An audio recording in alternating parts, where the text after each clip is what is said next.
Muy buenas tardes, amables televidentes de su programa Ventana de Noticias. Gracias por la gentileza de su atención, como cada sábado.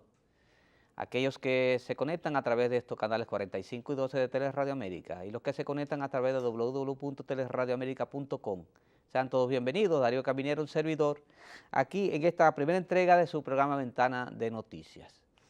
Hoy un sábado donde se está programando o se está anunciando que hay una vaguada en altura, que ha ocasionado lluvias desde el día de ayer, y es bueno que pues tomemos las precauciones necesarias en los lugares donde se ha puesto como alerta roja, alerta verde y alerta amarilla.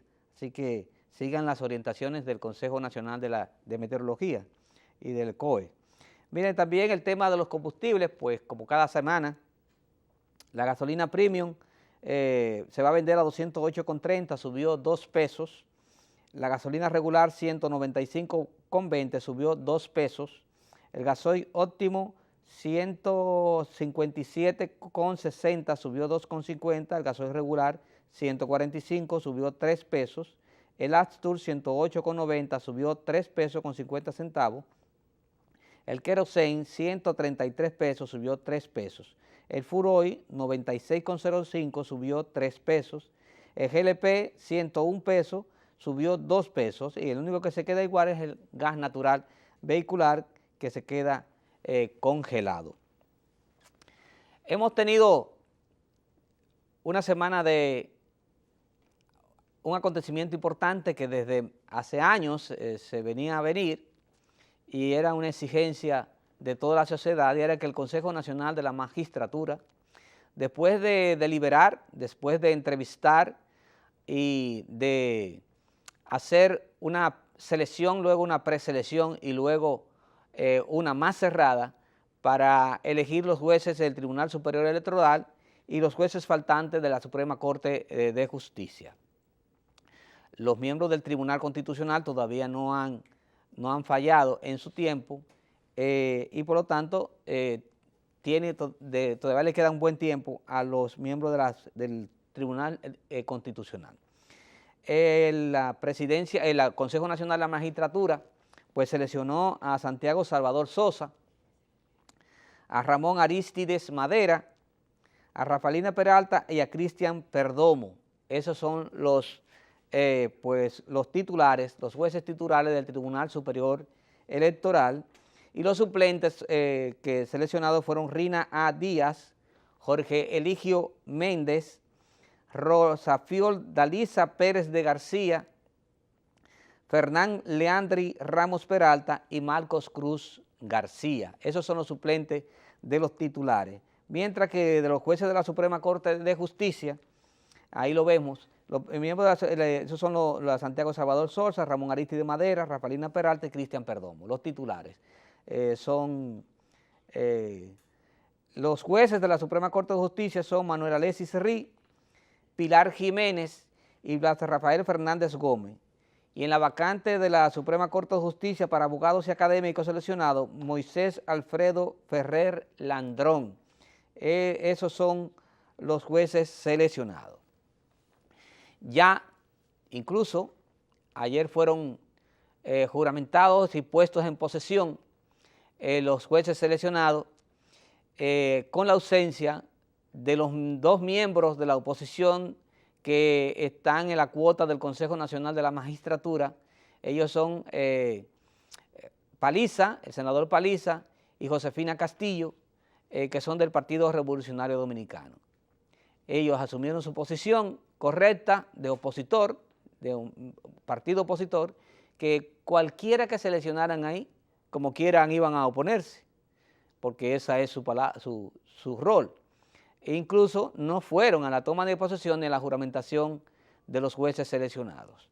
De todas maneras, a viva voz se estaba pidiendo que no fueran seleccionados ninguno de los que eran actuales miembros del Tribunal Superior Electoral, dirigido por Mariano Rodríguez, en lo que yo tenía mis reservas, porque creo que Mariano Rodríguez, con una vasta experiencia desde la Junta Central Electoral en el Distrito Nacional que la dirigió, y todo el trabajo realizado por estos miembros. Hay algunas personas que han celebrado esta designación de los nuevos jueces, esta escogencia, mientras que, como siempre, la oposición pues tiene sus reservas, dice que hay algunos políticos y es difícil seleccionar personas apolíticas. Hay otros que incluso han celebrado siendo opositores, pero van a celebrar hasta tanto esos jueces no tengan algún expediente en sus manos, algún caso específico de impugnación o de lo que sea, y favorezca a uno y desfavorezca a otro. Eso va a venir. Eso va a venir y van a ser como los recién sacados o destituidos de la Tribunal Superior Electoral, que en los casos de los partidos políticos, ni modo, va a tener que tomar una decisión y esa decisión va a favorecer uno y a perjudicar otro, y por lo tanto se van a ir granjeando enemigos gratuitos por la posición que asuman. Entonces, esa Tribunal Superior Electoral va a ser criticado igualito que el otro.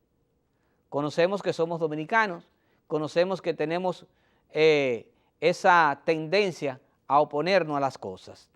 Lo más importante es que Santiago Salvador Sosa dijo que tiene 5 renglones específicos en los que tiene que cumplir, incluyendo el cumplimiento de la ley, el rescate de la imagen de esa institución y todo eso. Pero, como dije desde el principio, será hasta tanto ese tribunal no emita una resolución en la que perjudique a alguna decisión de uno de los partidos políticos en lo que están en la palestra pública. Ya el mismo Guido Gómez Mazara y Tonti Rutiner Domínguez anunciaron que van a someter una instancia para deslegalizar la actual presidencia del Partido Revolucionario Dominicano, y desde ahí ya empieza el primer trabajo de esos jueces, y dependiendo de esa posición, de ese tema, entonces van a venir los dimes y diretes y van a ver las inconformidades y van a venir las acusaciones a esos jueces del Tribunal Superior Electoral. Eso, mire, este programa se graba. Vamos a grabarlo lo que yo estoy diciendo hoy, Va a ser igual. Las decisiones que tomen ese Tribunal Superior Electoral, cuando perjudiquen algunos intereses, van de una vez a criticar, a crear esa campaña mediática a nivel nacional en contra de las decisiones de ese tribunal, que van a decir que son políticos, que fue el presidente Danilo Medina que lo dirigió, que están bajo la orden del presidente Danilo Medina, y todo este tipo de argumentos que esgrimían cuando el anterior Tribunal Superior Electoral. Lo más importante es que traten realmente de ser coherentes, de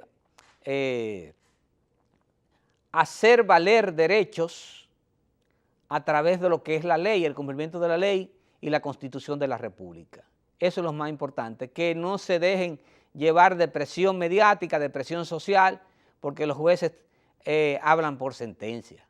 Y eso es lo que deben de hacer. Independientemente, claro, eso es lo que van a hacer porque no tienen de otra. Si de perjudicar a uno por intereses o porque son mayoría, o porque es un partido fuerte, o porque no pueden criticar, o porque no pueden aquí, que no pueden allá.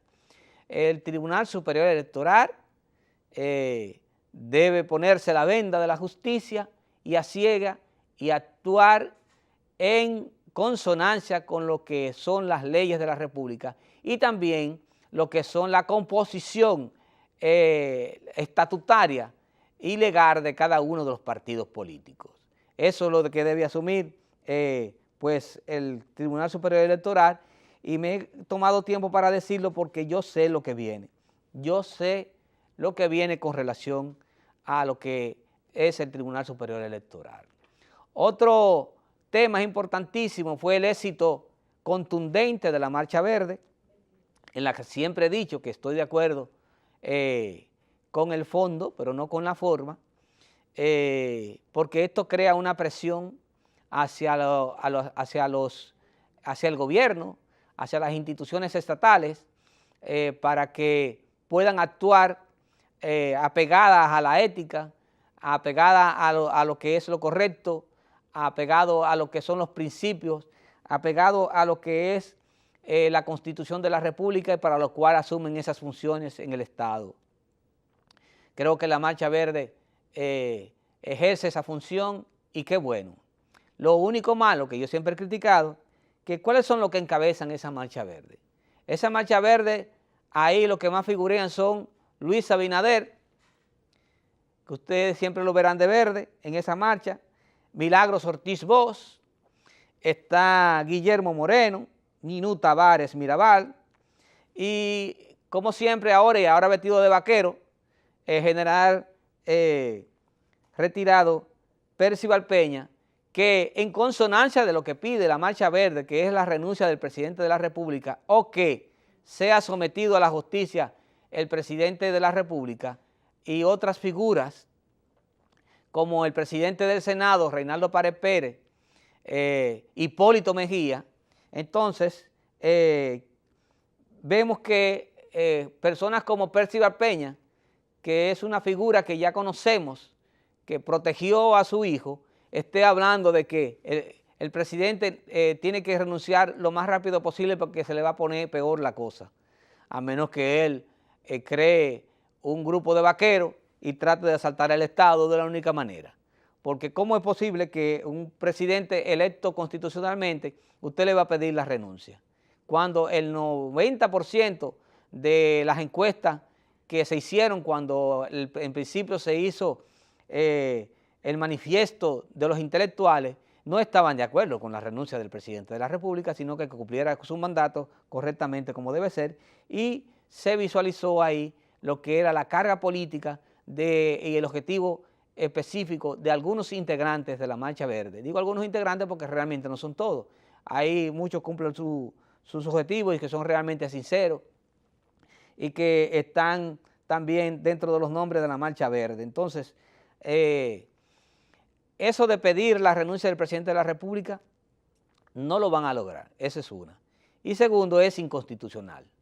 Que hay que crear un fiscal especial, tampoco, porque la Constitución, usted no puede pedir algo que viole la ley. La ley no establece un fiscal especial. La Constitución de la República no establece un fiscal especial para ningún caso de corrupción. Entonces, no pidamos, si estamos pidiendo lo correcto, no pidamos cosas que realmente no están dentro de lo estipulado por la ley. Entonces, a veces como que se le va la guagua, como dicen popularmente la gente ahora. Entonces, eso de incluir también personas que no han sido mencionadas en el caso de Odebrecht, solamente porque estuvieron en la posición cuando hubo obras aprobadas en el Senado y en la Cámara de Diputados y cosas de eso. Señores, si no han sido mencionados por los testigos especiales, especialmente aquellos que vienen desde Brasil, ¿para qué incluirlo? Usted tiene las pruebas. Y qué bueno que Reinaldo Pared Pérez pidió a la Marcha Verde y a aquellos que están pidiendo que lo incluyan dentro del caso de Odebrecht, que lo insta a que lo sometan y que presenten las pruebas, porque estamos con un código procesal garantista, las garantías constitucionales, la garantía de los derechos humanos y las garantías procesales. Entonces, por lo tanto, hay que tener mucho cuidado con esto. Hay que tener mucho cuidado y ojalá no se vea usted envuelto en cualquier caso sencillo, simple, de simple policía, que alguien rompe un vidrio y que lo acusa usted de que lo vio tirando la piedra y que fue usted que rompió el vidrio. Para que usted vea cómo usted se siente siendo acusado de algo que usted no cometió. Entonces hay que tener mucho cuidado con esto.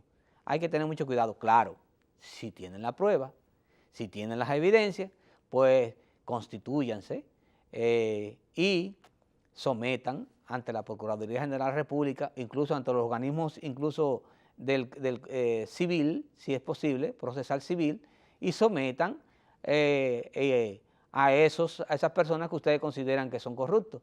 Ustedes no pueden tener corruptos favoritos ni pueden mencionar nombres específicos sin tener las pruebas. También la Marcha Verde pide a que se incluya a Hipólito Mejía. porque durante su gobierno también fue que vino la Odebrecht al país. Entonces, yo lo que no explico es la incongruencia que hay entre un dirigente político como Luis Abinader, Milagros Ortiz Bosch y otros dirigentes del PRM que participan en la Marcha Verde, parece que están de acuerdo con que se metan a Hipólito Mejía dentro de ese grupo. Habría que ver, habría que preguntarle, porque si ellos marchan y la Marcha Verde está pidiendo eso, habría que preguntarle a viva voz de ellos si ellos estarían de acuerdo con que sometan a Hipólito Mejía dentro del grupo de los acusados en el caso de Odebrecht. Entonces, ahí va a venir una situación difícil. Habría que preguntarle a Hipólito Mejía si él piensa que la participación de sus dirigentes, como Luis Abinader, que es quien lo enfrenta ahora mismo en una campaña electoral interna por la presidencia de la República, porque ya llegó papá, lanzó su campaña, ¿no, verdad? O su pre-campaña como candidato a postularse como presidente de la República a través del Partido Revolucionario Moderno. Habría que preguntarle a Hipólito Mejía si la participación de Luis Abinader y esos dirigentes del PRM compromete lo que exige la Marcha Verde de que se incluya a él, a Hipólito Mejía, como dentro del caso Odebrecht. Eso vendrá por ahí porque de una u otra manera los periodistas se harán esa pregunta o nos haremos esa pregunta y yo me la hago desde esta tribuna, que hace Luis Abinader apoyando una Marcha Verde en la que se pide que uno de sus principales dirigentes, como el caso de Hipólito Mejía, sea incluido dentro del caso Odebrecht. O sea, hay algo como medio raro en esa posición, a menos que se quiera también hacer daño a la figura de Hipólito Mejía para así dentro de la campaña interna sea afectado y pase nueva vez Luis Abinader como candidato por el Partido Revolucionario Moderno. O sea que, y en el caso de Guillermo Moreno, que a cada vez que hace su participación hace una especie de rueda de prensa, en el caso de Minú Tavares Mirabal y todos esos partidos políticos de oposición que no sacaron el 40% unidos, juntos, no sacaron el 40% en las elecciones pasadas, por lo que perdieron y deben sentirse dolidos y van a ser siempre oposición, no solamente en la Marcha Verde, no importa que marcha sea azul o sea lo que sea, siempre y cuando sea opositora, se van a incluir en esas marchas opositoras al presidente Danilo Medina. O sea que eso es lo que vemos o lo que tiene que ver con la Marcha Verde. Otra noticia importantísima fue la condena a Blas Peralta a 30 años de reclusión por su participación directa en el asesinato, en la muerte de Mateo Aquino Febrillé. Recuerden que vino unas cuantas veces a esta tribuna, a este programa de televisión, y los abogados, bueno, ya era a última hora, en vez de tratar de hacer un abreviado, ¿verdad? Un consejo abreviado para que no durara tanto tiempo y pudiera negociar incluso, minimizar la pena, a última hora fue que dijo que entonces sí, que es verdad, que él disparó, pero que él no sabía que ahí iba más que Mateo Aquino Febrillé porque su objetivo era otro. Pero la intención no es la que daña, sino que usted cegó la vida de una figura, de una persona, y no solamente de una persona cualquiera, estamos hablando de una figura como Mateo Aquino Febrillé, es el caso específico.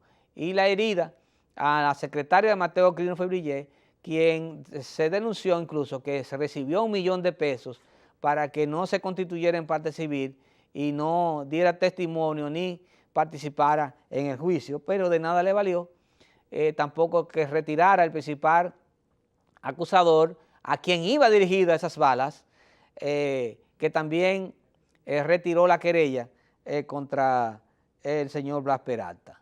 La condena es una condena de toda la sociedad que agradecemos a la fiscal de distrito Jenny Berenice Reynoso, que aún todavía se mantiene en una posición de contraacusación porque ahora viene la apelación y Jenny Berenice Reynoso dice que en apelación aún así va a pedir la reiteración de los 30 años de condena a Blas Peralta. E incluso también Blas Peralta, como muchas de las figuras que caen presos en La Victoria y en esas cárceles, pues se convirtió al evangelio, y qué bueno que se haya convertido al evangelio, pero el hecho de que se haya convertido al evangelio, quizás sus actos tengan perdón de Dios, pero no perdón de la sociedad ni de las leyes, porque las leyes son específicas y lo que usted hace aquí en la tierra tiene que pagarlo. Y por lo tanto, es muy buena la posición de Rita Solís, viuda de Février, que celebra que él haya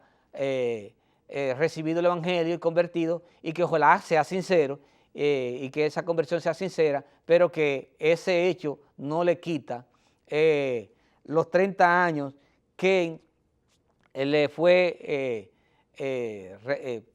condenado por el tribunal colegiado. O sea que ella no, por el hecho de que él se convierta, no se va a convertir en una víctima y hay que cogerle pena porque se convirtió. No, te cometió un hecho lamentable y bueno que se convierta al evangelio, pero que dentro de la cárcel siga durante 30 años convirtiendo más personas para que salgan regenerados de ahí, de esas cárceles. Entonces, esos son los temas específicos.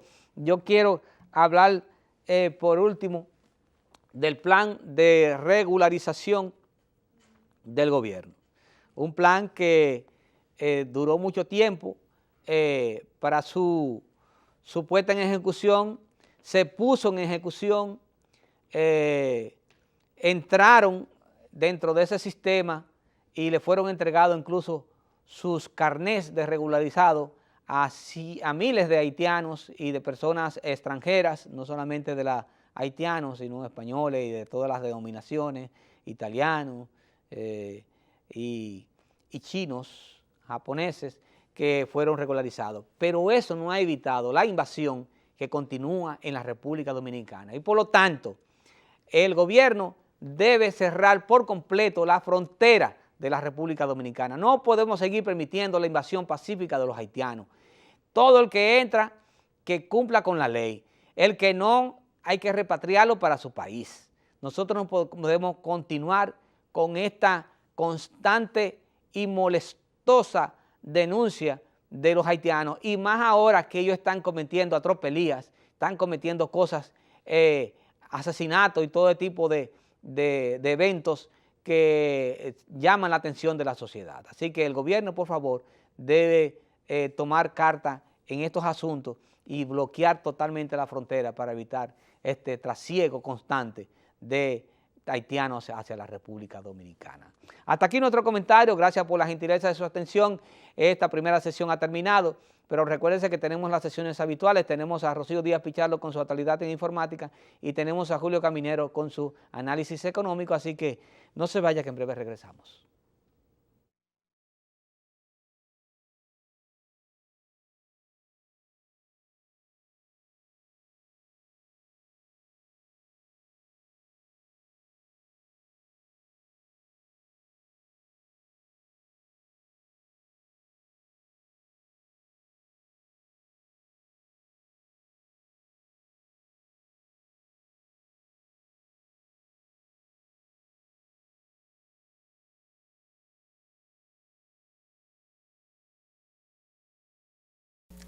Buenas tardes, bienvenidos a la sección de tecnología e informática de Ventana de Noticias.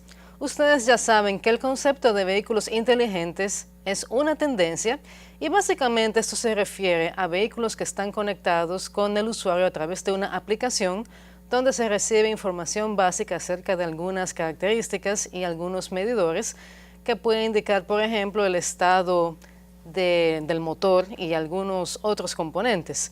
Sin embargo, este enfoque también se puede aplicar de manera individual a partes, como es el caso de las gomas, y precisamente de esto les voy a hablar hoy. Esto que ustedes ven en la imagen es una goma futurista que fue presentada por Michelin durante una conferencia realizada en Canadá. Como pueden ver, es una goma bastante atípica en cuanto a diseño y que no se parece en nada a las gomas o neumáticos que están en uso en el día de hoy.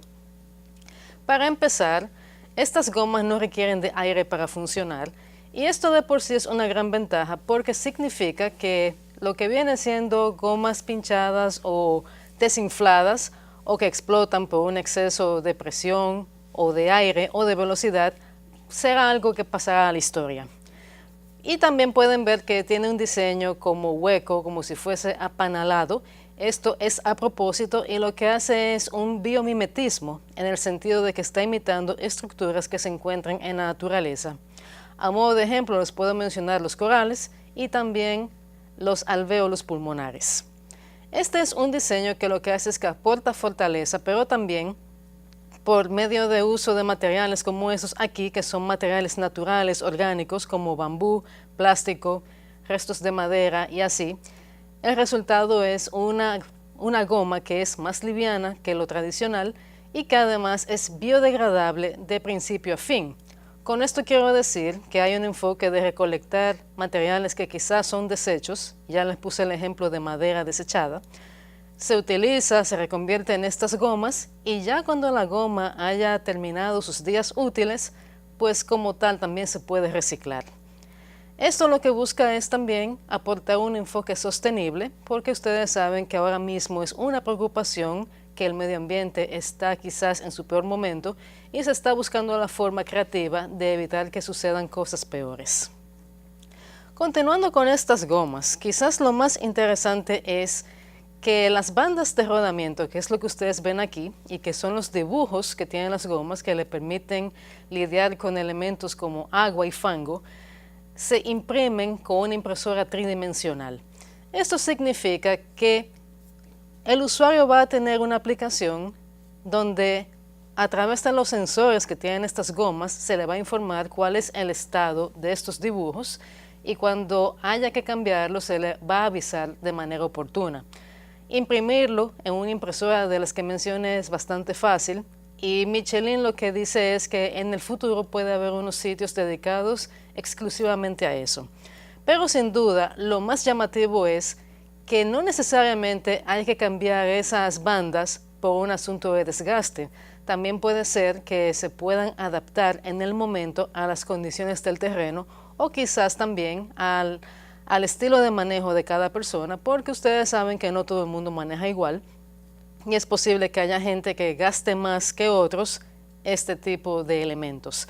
Así que ahí lo tiene, es un enfoque bastante sostenible, sobre todo es conectado y esto va en línea con lo que se llama Internet de las Cosas, que como ya ustedes saben es un concepto donde todo está interconectado, precisamente por vía de sensores y por vía de mucho Internet, para tener una información en tiempo real de estas cosas. Esta visión de Michelin ellos la ven posible a 10 años y mientras tanto debo decirles que Michelin ofrece ahora mismo lo que viene siendo una combinación de goma y neumático que se llama Twill. Lo que tiene aquí de parecido con esto que les mostré es que estas tampoco requieren de aire y están orientadas básicamente a usos como en carritos de golf y tractores. Para más detalles pueden visitar viatech.do. Si tienen preguntas o comentarios también me pueden seguir a través de Twitter e Instagram con la cuenta de @viatecnológica. Ya con esto terminado, continúen con Ventana de Noticias y hasta la próxima.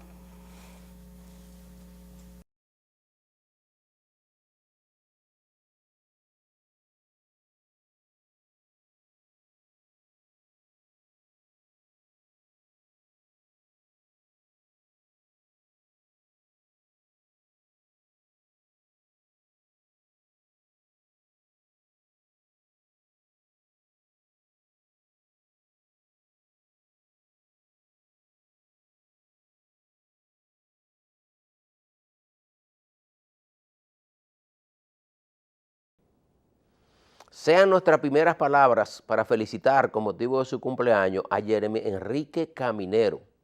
Jeremy Enrique Caminero es mi nieto, a quien le deseamos larga vida, llena de salud y que pueda lograr las metas que se ha propuesto en la vida. A nadie en su sano juicio, especialmente a ningún dominicano en su sano juicio, se le va a ocurrir poner algún tipo de traba u oponerse a cualquier acción que vaya encaminada a mejorar los servicios del 911, es decir, los servicios de emergencia 911, que tan beneficioso ha sido para la ciudad capital y los otros puntos del país donde está operando el sistema 911. Se pretende extenderlo a toda la nación. Entonces, cualquier acción que tomen los hacedores de políticas públicas para fortalecer este sistema va a ser apoyada por la población. Eso quiere decir que uno no debe oponerse a cualquier acción encaminada a mejorar o a financiar los servicios del 911. Desde hace meses se anunció de que se iba a establecer un impuesto para financiar la ampliación del 911 a otras provincias del país. Y ese impuesto que se anunció era a las llamadas telefónicas. Todos sabemos que las llamadas telefónicas o el servicio de telecomunicaciones en el país soporta una de las tasas impositivas más altas de la región y del mundo. Aquí, por cada peso que usted paga de servicio de telecomunicaciones, 30 se van en impuestos. Es decir, de cada 100 pesos que usted paga, 30 pesos se van en impuestos. Entonces, somos de los países que más impuestos paga y eso afecta a lo que se llama la conectividad o el acceso de la población a los servicios de telecomunicaciones, especialmente hoy día el caso del internet, porque cada dominicano tiene un teléfono y tiene a veces dos. Es decir, aquí hay más teléfonos en funcionamiento, incluyendo, claro, los celulares, que los 10 millones de dominicanos que somos. Entonces, nosotros, desde que se empezó a hablar de este tema de establecer un impuesto a las telecomunicaciones, nosotros expresamos que no estamos de acuerdo. No estamos de acuerdo con el establecimiento de parches. Si la Estrategia Nacional de Desarrollo, la Ley 113, establece que hacia el 2016 debió haberse firmado un pacto fiscal, si durante todo este trayecto se ha estado hablando de un pacto fiscal, ¿por qué no esperar la firma de ese pacto fiscal en el que se sienten, ¿verdad?, el gobierno, sector privado, sociedad civil, los actores principales, los agentes económicos principales del país, para hablar de este tema y atacar las finanzas públicas por el lado de los ingresos y también atacarla por el lado de la calidad y la racionalidad del gasto? Es cierto de que somos un país cuya presión tributaria es la más baja de la región. Es decir, mientras en la región la presión tributaria es de un 23%, República Dominicana es de un 14% del PIB. Eso quiere decir que tenemos una brecha de 9 puntos del PIB. Si nosotros quisiéramos igualarnos a lo que es la región, tendríamos que establecer reformas impositivas para elevar los ingresos más de 300,000 millones de pesos. Entonces, si usted lo que empieza es a poner parches, no las vamos a pasar en eso. Porque una de las críticas que se le ha formulado a este tema de establecer un impuesto a las llamadas internacionales que entren al país es que precisamente, y eso lo sabe cualquier ciudadano común, cada vez se utilizan menos las llamadas para comunicarse. Porque usted accede al servicio de internet, usted accede al servicio de WhatsApp y ya usted se comunica con cualquier persona en el mundo. Y usted puede hacer una llamada a través del mismo WhatsApp y otras aplicaciones. Es decir, que de ser así, dentro de poco estaremos hablando entonces para establecer un nuevo impuesto a las telecomunicaciones, sería, no sé por qué vía, o a otra actividad para financiar el 911. Entonces, mediante parches, no vamos a resolver los problemas de las finanzas públicas del país. Por eso, nosotros expresamos, desde que se empezó a hablar de este tema, del que el diputado Elías Cerrúyes empezó a hablar de este tema, nosotros lo vimos como un acto populista para hacerse el gracioso, y finalmente lo logró, de que tanto el Senado de la República como la Cámara de Diputados apliquen un parche y no nos sentemos a hablar del pacto fiscal como lo planteó el ministro de Economía en el transcurso de esta semana, que él dice que el país tiene que abocarse a hablar del pacto fiscal independientemente de cómo él dijo de que hay dos grandes obstáculos, una que no hay consenso, pero no existe el consenso, es por las trabas a ambos lados del cuadrilátero, es decir, el gobierno que solamente quiere que se aborde el tema fiscal por el lado de los ingresos, quiero más dinero y quiero más dinero, y el sector empresarial que no está dispuesto a pagar más impuestos. Y en el medio como el sándwich estamos los contribuyentes que queremos sobre todo mayor provisión de servicio por parte del Estado, pero también un servicio de calidad y que se haga un uso eficiente y óptimo de las recaudaciones. Entonces, por eso es que este tema del pacto fiscal no avanza. ¿Qué se pretende con estos impuestos a las llamadas internacionales que ingresan al país? Recaudar al año entre 40 y 50 millones de pesos. Son las proyecciones de que habla el diputado Eliezer Ruyes, que elaboró este presupuesto.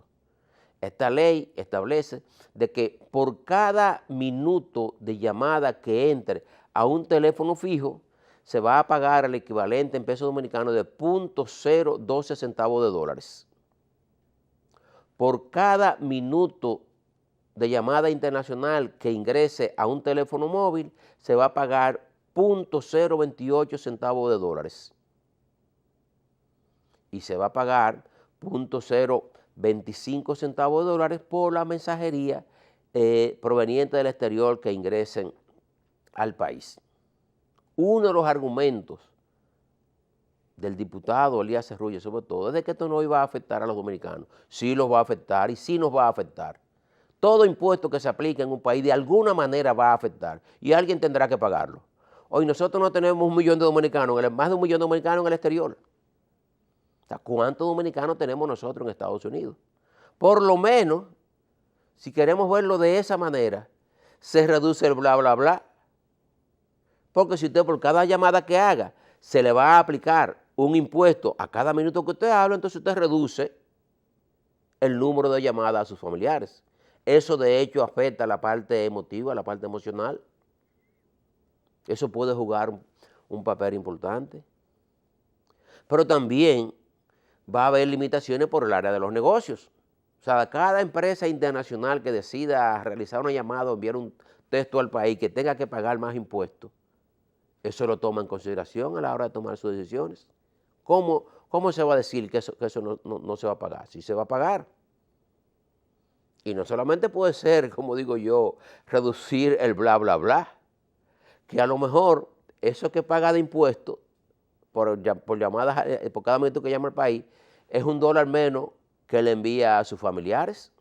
Porque si como quiere ese ciudadano, quiere llamar a su padre, a su madre, a sus hermanos, al sobrino, sí, bueno, hace varias llamadas al mes, usted lo puede ver de manera diminuta, pero eso incide, aunque usted lo va a de carácter micro. Eso incide, cada peso de impuesto que va a pagar un dominicano que está en el exterior, es $1 menos que le manda a su familiar aquí. Si le voy yo a decir como que eso va a afectar de manera significativa a la remesa, no la va a afectar a nivel macro. Van a seguir ingresando esos recursos. Pero evidentemente que eso afecta, pero lo peor de esto es la distorsión. No es haciendo parches que vamos a resolver el problema de las finanzas públicas del país. No es aprovechándonos de las buenas acciones que no van a encontrar la oposición de nadie. Porque es verdad que nadie se va a oponer a que se financie la actividad del sistema 911. Y por eso dice, vamos a aplicarle un impuesto a la llamada. Pudieron hablar de vamos a aplicarle un impuesto a cada grano de arroz. Y el dominicano iba a decir que sí. Pero esa no es la vía para resolver los problemas de las finanzas públicas del país. Aquí hay que sentarse a orar los agentes económicos y hacer un consenso en torno a sanear las finanzas públicas, atacar el tema fiscal por el lado de los ingresos y también atacarlo por el lado del gasto. Otro tema al que nosotros nos queremos referir es a la calificadora de riesgo país internacional, Moody's.